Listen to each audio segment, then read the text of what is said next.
عید کا دن تھا، صحابہ نے قربانیاں کرنے میں پہل کر لی۔ ابھی حضور کی قربانیاں کھڑی ہیں۔ عید کے دن شوق ہوتا ہے نا ہر بندے کو، سب سے پہلے میں جانور ذبح کروں، تو انہوں نے قربانیاں کرنے میں پہل کر لی۔ یا یہ کہ یوم شک کا روزہ رکھا، شعبان المعظم کے 29 دن گزارنے کے بعد چاند دیکھا جائے، اگر چاند نظر آ گیا تو اچھی بات، نہیں تو 30 دن شعبان کے پورے کر کے رمضان کا آغاز کیا جائے۔ چاند دیکھا گیا، مطلب ابر آلود تھا، چاند نظر نہیں آیا، تو 30 دن پورے کرنے تھے اور پھر روزہ رکھنا تھا۔ تو بعض صحابہ نے روزہ رکھ لیا اس خیال سے کہ مطلع ابر آلود ہے، ہو سکتا ہے چاند طلوع ہوا ہو لیکن نظر نہیں آیا، چلو ہم رکھ لیتے ہیں، اور اگر چاند واقعی نظر آیا ہے تو پھر روزہ ہو جائے گا، نہیں تو نفلی روزہ تو ہوگا۔ حضور نے نہیں رکھا، کچھ صحابہ نے رکھ لیا۔ اللہ نے قرآن نازل کیا، اے ایمان والو اللہ اور اس کے رسول سے آگے کیوں بڑھتے؟ جب رسول اللہ نے روزہ نہیں رکھا تو تم کون ہو؟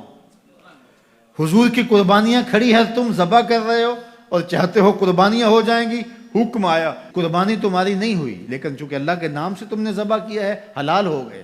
یہ جلد بازی کا گوشت ہے جو تم کھا تو سکتے ہو لیکن قربانیاں نہیں ہوئی، دوبارہ لو اور ذبح کرو، اس لیے کہ تم نے رسول سے پہل کی ہے۔ یہ تمہارے روزے نہیں ہوئے اس لیے کہ تم نے رسول سے تقدم اختیار کیا۔ ایمان والو میرے نبی سے آگے نہ بڑھو۔ اب انہوں نے روزہ رکھ لیا تھا، کس لیے رکھا تھا؟ اللہ کی رضا نصیب ہو، اس لیے رکھا تھا نا۔ جلدی جلدی جانور ذبح کر لیے تھے اس لیے کہ اللہ راضی ہو جائے، حالانکہ ان کے حاشیہ خیال میں بھی نہیں تھا کہ ہم حضور سے کوئی پہل کرنے کی کوشش کر رہے ہیں۔ یہ اتفاقاً ہو گیا، شوق تھا کہ اللہ کے حضور قربانیاں پیش کر دیں اور اس میں جلدی ہو گئی۔ شوق تھا کہ چلو اللہ کی عبادت ہو جائے، شک کے دن کا بھی روزہ رکھ لیتے ہیں۔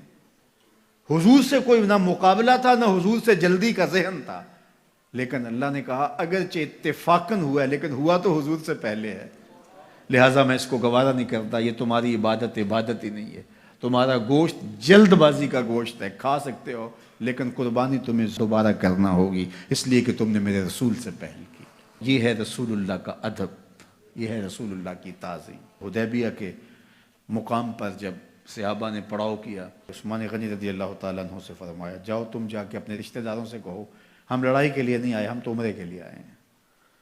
تو حضرت عثمان غنی گئے تو انہوں نے کہا کہ عثمان ہم عمرہ انہیں نہیں کرنے دیں گے، لیکن اللہ کا گھر سامنے ہے، چلو تم آئے ہو تو طواف کر لو۔ حضرت عثمان غنی نے کہا عجیب لوگ ہو، حضور نہ کرے اور میں کر لوں؟ اللہ اکبر۔